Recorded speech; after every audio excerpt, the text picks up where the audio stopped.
bahwa Allah tidak diam. Ini hal yang sangat menarik. Allah tidak diam.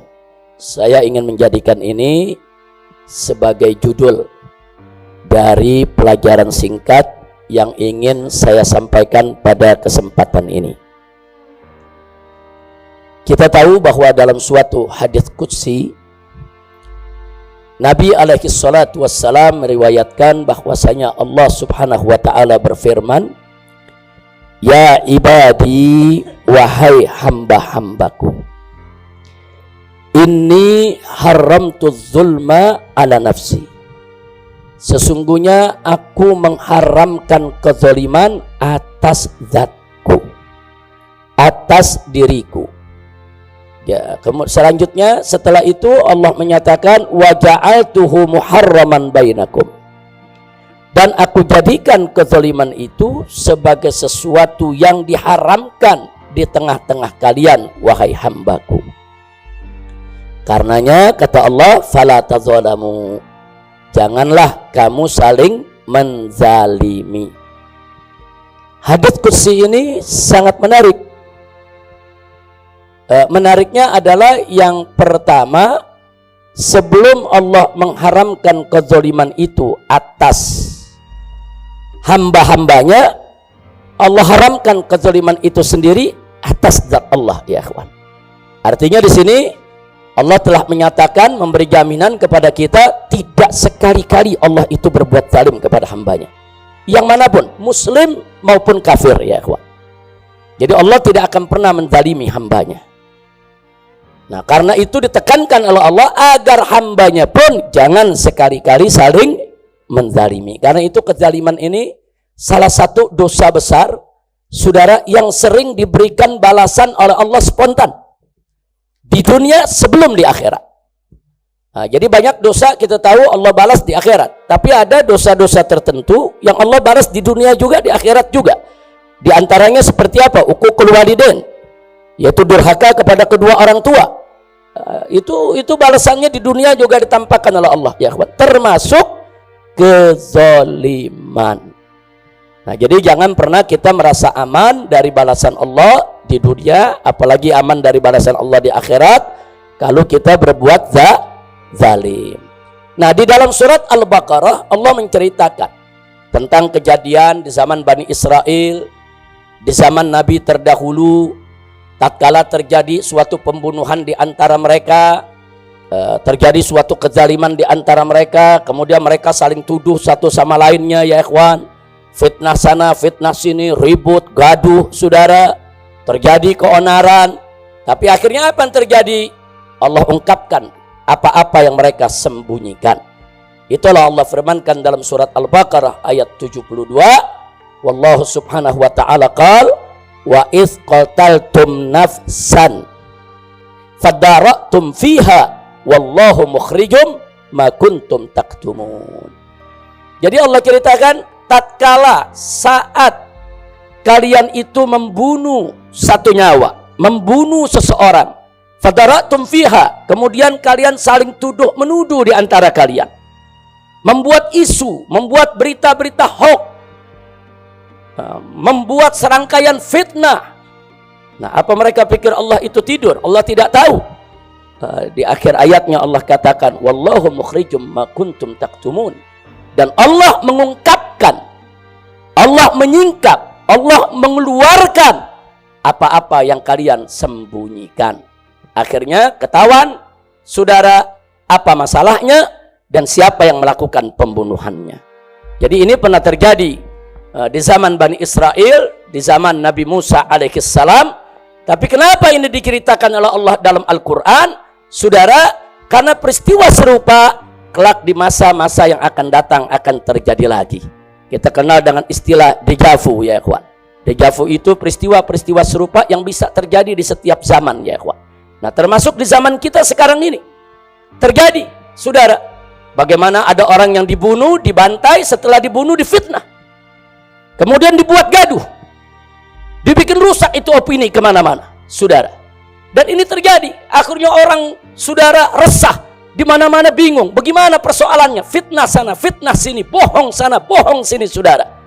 Nah, tapi kebohongan itu nggak bakal bertahan lama. Kenapa? Allah nggak diam, ya kawan.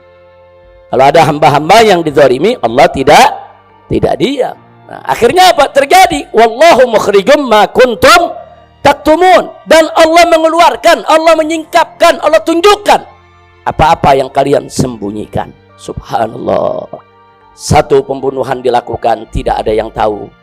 Dua pembunuhan dilakukan, terbuka, tapi kemudian korbannya yang difitnah. Terjadi lagi pembunuhan sekian, dipikir Allah tidur. Akhirnya pada saatnya Allah ungkap pembunuhan yang terjadi saat itu, dan Allah ungkap juga pembunuhan-pembunuhan yang sebelumnya, ya kawan. Allah akan ungkapkan. Episode ini belum selesai, ya kawan. Nah, ini akan terus satu persatu Allah akan ungkapkan. Kenapa? Karena Allah tidak akan diam dengan kezaliman, ya kawan. Nah, ini yang perlu kita sampaikan. Ingat, jadi judul tadi cukup menarik. Allah tidak diam. Jangan. Nah, itu satu kebiadaban kezaliman yang luar biasa. Orang setelah dibunuh kemudian difitnah, ya kawan. Sementara yang dibunuh sudah tidak bisa bela diri lagi, ya kawan. Orang habis dibunuh disalah-salahkan, kemudian menciptakan kebohongan sana, kebohongan sini. Orang gaduh, huru hara, saudara. Nah, ini terjadi di zaman Nabi Musa, bukan baru sekarang terjadi, ya kawan. Tapi kemudian Allah ungkapkan kebenarannya. Alhamdulillah. Jadi nggak usah khawatir, ya kawan. Allah tidak buta, Allah tidak tuli, Allah tidak bisu, Allah tidak akan diam, dan Allah tidak akan membiarkan kezaliman. Dan episode ini belum selesai. Allah akan ungkapkan semua satu persatu, ya kawan, sampai semua menjadi terang benderang, saudara, dan sehingga ini menjadi pelajaran bagi seluruh hamba-hamba Allah agar mereka tidak lagi mengulangi kezaliman. Kemudian bicara tentang pembunuhan, ibadallah. Ini membunuh orang tanpa hak itu suatu dosa besar. Dosa besar, bukan dosa yang sembarangan, saudara. Allah firmankan dalam surat An-Nisa ayat 93, saudara. Faqala ta'ala fi kitabihil aziz, wa may yaqtul mu'minan muta'ammidan fajazauhu jahannamu khalidan fiha wa ghadiballahu alaihi wa la'anahu wa adda lahu azaban azima. Shadaqallahul azim. Dahsyat ini ayat, ya kawan, peringatan dari Allah. Apa Allah nyatakan? Wa may yaqtul mu'minan muta'ammidan. Barang siapa yang membunuh seorang mukmin, membunuh orang yang beriman, muta'ammidan, dengan sengaja. Dengan sengaja dia bunuh, saudara. Terencana memang dia bunuh, saudara. Apa Allah nyatakan? Fajazauhu, maka balasannya adalah jahannam, neraka jahannam, khalidan fiha, dan kekal di dalamnya, ya kawan. Allah yang nyatakan, Allah akan jebloskan dia ke dalam neraka jahannam. Allah akan siksa dia, saudara. Enggak sampai di situ Allah nyatakan, wa ghadiballahu alaihi, Allah murka kepada dia, saudara. Enggak sampai di situ saja, wala anahu, Allah laknat si pembunuh tadi. Dan enggak sampai di situ, wa addalahu azaban azima, Allah siapkan untuknya di akhirat sana azab yang begitu besar, ya kawan.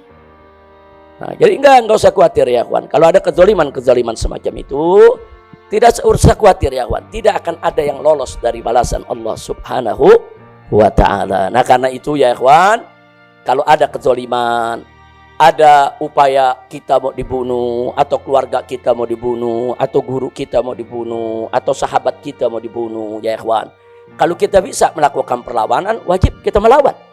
Selamatkan kita punya nyawa, ya kawan. Jangan kita diam, saudara. Jadi kalau terjadi kezaliman, pembunuhan terhadap orang-orang, saudara, yang tidak bersalah, wajib kita lawan, ya kawan. Nggak boleh kita diam. Kezaliman itu harus dihentikan. Tapi manakala kita tidak punya kemampuan untuk melawan, kita tidak berdaya untuk melawan. Karena orang yang melakukan kezaliman itu memiliki aneka ragam kekuatan. Kekuatan politik, kekuatan kekuasaan, kekuatan hukum, kekuatan duit, kekuatan ekonomi, kekuatan persenjataan. Dia memiliki segala kekuatan sehingga kita tidak berdaya dan nggak mampu untuk melakukan perlawanan. Jangan sedih, jangan. Masih ada satu senjata yang luar biasa Allah berikan kepada kita, yaitu doa. Nabi yang menyatakan dalam hadisnya, ad-du'a silahul mu'min. Doa itu senjatanya orang yang beriman. Subhanallah, Nabi mengambil istilah senjata. Senjata itu kan digunakan untuk membela diri, untuk menyerang, saudara, untuk menghantam kezaliman. Nabi mengistilahkan doa itu senjatanya orang yang beriman. Berdoa, mohon pertolongan kepada Allah. Nggak ada orang-orang zalim bisa melawan kekuatan Allah, ya ikhwan. Doa itu silahul mukmin. Kalau sudah disebut silahul mukmin, berarti kekuatan doa nggak main-main, saudara. Berarti kekuatan doa itu bukan kekuatan sembarangan, saudara. Nah, maka itu kalau kita nggak punya kekuatan, kita lemah, kita tidak berdaya, kita hanya bisa pasrah, menangis kepada Allah. Jangan putus asa. Doa terus. Jangan berhenti dengan doa. Minta Allah Subhanahu wa taala agar menghancurkan semua orang-orang zalim.